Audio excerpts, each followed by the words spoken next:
Hello friends, स्वागत है आप सभी का मिराकल कोचिंग सेंटर में। जुड़ जाइए आप सभी साथी लोग।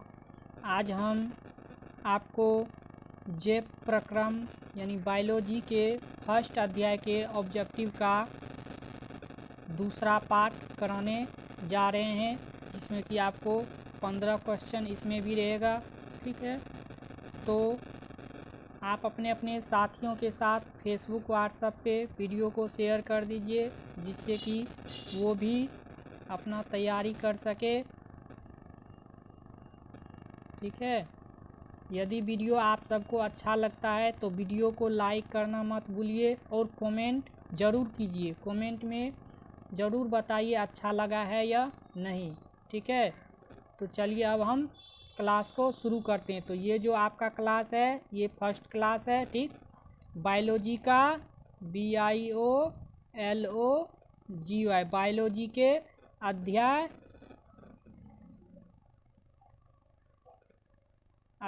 पहला है। ठीक, जैव प्रक्रम, ये जो है जैव प्रक्रम का पहला अध्याय। तो देखिए इसमें 15 तक हम क्वेश्चन करा दिए थे, अब 16 से शुरू है। ठीक, तो देखिए 16 नंबर के क्वेश्चन में क्या कहता है आपको। यहाँ पे कह रहा पादप में जाइलम किसके वाहक के लिए उत्तरदायी है। ठीक, जल के लिए है, भोजन के लिए है, अमीनो अम्ल के लिए है, ऑक्सीजन के लिए है। किसके लिए है? ये चारों ऑप्शन में से किसके लिए है? तो ये आपको जल के लिए सही हो जाएगा। ठीक, तो चलिए अब दूसरा क्वेश्चन देखते हैं। ठीक, कहता है दूसरा क्वेश्चन में मनुष्यों में सांस लेने और छोड़ने की क्रिया को क्या कहा जाता है। ठीक, मनुष्य में जो सांस लेने और छोड़ने की जो क्रिया होती है उसको क्या कहा जाता है।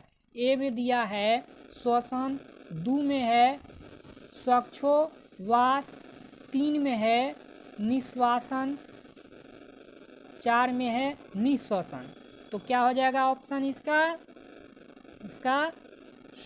श्वसन हो जाएगा। ठीक, सांस लेने और छोड़ने की जो क्रिया होती है उसको क्या कहा जाता है? श्वसन कहा जाता है। ठीक, तो चलिए नेक्स्ट क्वेश्चन देखते हैं। ठीक, अब देखिए नेक्स्ट क्वेश्चन में क्या कह रहा है। कहता प्रकाश संश्लेषण क्रिया में ऑक्सीजन वाहक निकलता है। ठीक, प्रकाश संश्लेषण में जो है ऑक्सीजन वाहक कहाँ से निकलता है। ठीक, ऑक्सीजन जो है प्रकाश संश्लेषण में कहाँ से निकलता है। ठीक, जड़ से निकलता है, CO2 से निकलता है, ग्लूकोज से निकलता है, डिक्योजोम से निकलता है। किससे निकलता है? जड़ से निकलता है। किससे निकलता है? जड़ से निकलता है। ठीक, तो चलिए अब हम अगला क्वेश्चन देखते हैं। अगला कहता है मनुष्य के शरीर की सबसे बड़ी ग्रंथि है। ठीक, कहता है मनुष्य के शरीर की सबसे बड़ी ग्रंथि क्या होती है। मनुष्य के शरीर की सबसे बड़ी ग्रंथि क्या होती है? लीवर होती है, अग्नाशय होती है, अंडाशय होती है, एंड्रिलीन होती है। क्या होती है? ये चारों ऑप्शन में से क्या हो जाएगी? तो ये चारों ऑप्शन में से आपको लीवर सही ऑप्शन हो जाएगा। ठीक, लीवर आपको सही हो जाएगा। ठीक, तो चलिए ये लीवर जो है आपका सही है। तो आगे देखिए क्या कह रहा है। कहता है रक्षी कोशिकाएं पाई जाती है। ठीक, रक्षी कोशिकाएं किस में पाई जाती है? जड़ में पाई जाती है, पत्तियों में पाई जाती है, फूलों में पाई जाती है, फलों में पाई जाती है। ये रक्षी कोशिका किस में पाई जाती है? ये चारों ऑप्शन में से क्या सही हो जाएगा? रक्षी कोशिकाएं जड़ में पाई जाती है। किस में पाई जाती है? जड़ में पाई जाती है। तो ऑप्शन नंबर ए इसका सही हो जाएगा। ठीक है, तो चलिए नेक्स्ट क्वेश्चन की ओर चलते हैं। नेक्स्ट क्वेश्चन में कहता है कवक में पोषण की कौन सी विधि है। कवक में जो है पोषण की कौन सी विधि होती है? स्वपोषी होती है, मृतजीवी होती है, संभोजी होती है, इनमें से कोई नहीं। ये चारों ऑप्शन में से क्या हो जाएगा? कवक में कौन सी पोषण की विधि होती है? तो कवक में मृतजीवी पोषण होती है। ठीक, कवक में जो होती है वो कौन सी होती है? ये मृतजीवी पोषण होती है। ठीक, तो आपका ऑप्शन बी सही हो जाएगा। ठीक, तो चलिए अब हम आगे क्वेश्चन की ओर बढ़ते हैं। तो देखिए आगे क्वेश्चन में क्या कहता है। कहता है वाष्पोत्सर्जन कैसी प्रक्रिया है? वाष्पोत्सर्जन जो है, ये वाष्पोत्सर्जन कैसी प्रक्रिया है? शारीरिक प्रक्रिया है, भौतिक प्रक्रिया है, रासायनिक प्रक्रिया है, प्राकृतिक प्रक्रिया है। ये चारों ऑप्शन में से क्या आ जाएगा? तो ये आपको वाष्पोत्सर्जन जो है, वाष्पोत्सर्जन एक भौतिक प्रक्रिया है। कौन सी प्रक्रिया है? भौतिक प्रक्रिया है। तो ऑप्शन नंबर इसका बी सही हो जाएगा। ऑप्शन नंबर बी सही हो जाएगा। तो चलिए आगे क्वेश्चन की ओर बढ़ते हैं। आगे देखिए क्या कहता है। आगे कह रहा है निम्न में से किसमें खुला परिसंचरण तंत्र पाया जाता है? निम्न में से किसमें खुला परिसंचरण तंत्र पाया जाता है? किसमें पाया जाता है? एक में दिया है मनुष्य में, दो में दिया है काकरोच में, तीन में घोड़ा में, चार में ऊंट में। किसमें ये परिसंचरण तंत्र पाया जाता है? तो परिसंचरण तंत्र जो है आपको काकरोच में पाया जाता है। किसमें पाया जाता है? काकरोच में। तो ऑप्शन नंबर बी इसका सही हो जाएगा। ठीक, तो देखिए आगे क्वेश्चन की ओर बढ़ते हैं। आगे कहता है आपको, आगे क्वेश्चन में कहता है सामान्य स्वस्थ व्यक्ति के रक्त दाब का मान होता है। यानी जो मनुष्य स्वस्थ रहता है उसके रक्त का दाब का मान कितना होता है? 180/90, 160/70, 120/80। इनमें से कोई नहीं। क्या हो जाएगा ऑप्शन? इसमें से क्या हो जाएगा ऑप्शन? तो 120/80 हो जाएगा। 120/80 ऑप्शन इसका सही हो जाएगा। तो ऑप्शन नंबर सी इसका सही हो जाएगा। ठीक, तो चलिए नेक्स्ट क्वेश्चन की ओर बढ़ते हैं। नेक्स्ट क्वेश्चन में क्या कहता है?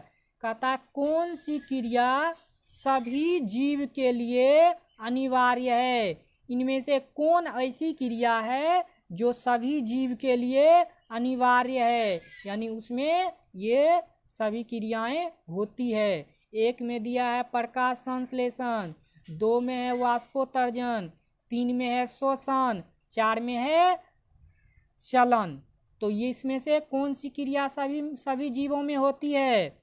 तो इनमें से सभी क्रिया जो है, श्वसन एक ऐसी क्रिया है जो सभी में होती है। ठीक, तो ऑप्शन नंबर सी इसका सही हो जाएगा। ठीक है, तो चलिए नेक्स्ट क्वेश्चन की ओर बढ़ते हैं। तो नेक्स्ट क्वेश्चन में देखिए क्या कहता है। कहता है रक्त निम्न में से क्या है? रक्त निम्न में से क्या है?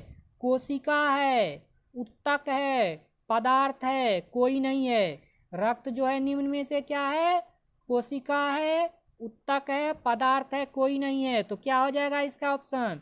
इसका ऑप्शन आपको ऑप्शन नंबर ये बी सही हो जाएगा। ठीक, ऑप्शन नंबर बी उत्तक इसका आंसर सही हो जाएगा। ठीक है, तो चलिए आगे क्वेश्चन की ओर बढ़ते हैं। आगे कहता है, आगे कह रहा है निम्न में कौन एक उत्सर्जी अंग है? निम्न में यानी नीचे में जो ये लिखा है, एक में अग्नाशय है, दो में वृक्क, तीन में आँख, चार में कोई नहीं। इनमें से कौन सी एक उत्सर्जी अंग है वो आपको पूछा है। तो क्या हो जाएगा ऑप्शन नंबर? उत्सर्जी अंग कौन सी है? वृक्क जो होती है, ये वृक्क ये एक उत्सर्जी अंग होती है। तो ऑप्शन नंबर बी क्या हो जाएगा? सही हो जाएगा। ठीक है, चलिए नेक्स्ट क्वेश्चन की ओर बढ़ते हैं। नेक्स्ट क्वेश्चन की ओर बढ़ते हैं। तो क्वेश्चन नंबर अब 28 को देखते हैं। तो देखिए कहता है आपको पत्तियों में गैसों का आदान प्रदान कहाँ से होता है? पेड़ में जो पत्ती होती है उसमें जो है गैसों का आदान प्रदान कहाँ से होता है? सीरा से होता है, रंध्र से होता है, मध्य सीरा से होता है। इनमें से कोई नहीं। कहाँ से होता है? इनमें से कहाँ से होता है पत्ती में गैसों का आदान प्रदान? तो रंध्र देखे होंगे पत्ती में, जब किसी भी पेड़ का पत्ती लिए होंगे तो उसमें आप देखे होंगे कि छोटा छोटा छिद्र होता है। ठीक, उसी से वो जो है गैसों को अपनी ओर मतलब वो ग्रहण करता है गैस को, और उसी होकर के गैस को छोड़ता है। ठीक है, तो ये आपका ऑप्शन नंबर बी इसका सही हो जाएगा। ठीक है, तो चलिए नेक्स्ट क्वेश्चन की ओर बढ़ते हैं। अगला क्वेश्चन क्या है? तो देखिए अगला क्वेश्चन कहता है पौधों में कार्बोहाइड्रेट का संचरण किस रूप में होता है। पौधा में जो है कार्बोहाइड्रेट का संचरण किस रूप में होता है।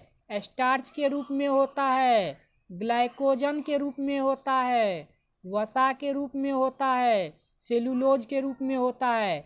ये चारों ऑप्शन में से क्या हो जाएगा, किसके रूप में होता है। तो ये जो है आपको कार्बोहाइड्रेट का संचरण स्टार्च के रूप में होता है। किसके रूप में होता है, स्टार्च के रूप में होता है। तो ऑप्शन नंबर आपका जो है ऑप्शन नंबर ए सही हो जाएगा। ऑप्शन नंबर ए इसका सही हो जाएगा। ठीक है, तो चलिए नेक्स्ट क्वेश्चन की ओर बढ़ते हैं।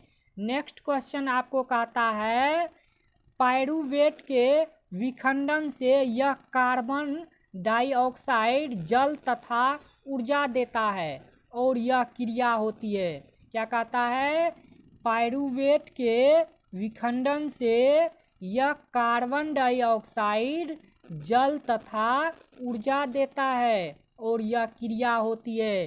किसमें यह क्रिया होती है, कोशिका द्रव में होती है, माइटोकॉन्ड्रिया में होती है, हरित लवक में होती है, केंद्रिका में होती है। कहाँ पे होती है, ये चारों ऑप्शन में से क्या हो जाएगा।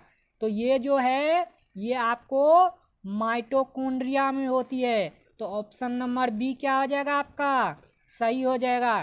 ठीक है, यदि आपको ये क्वेश्चन अच्छा लगा है तो वीडियो को लाइक करना मत भूलिएगा और अपने दोस्तों के साथ फेसबुक व्हाट्सएप पे वीडियो को शेयर कीजिए।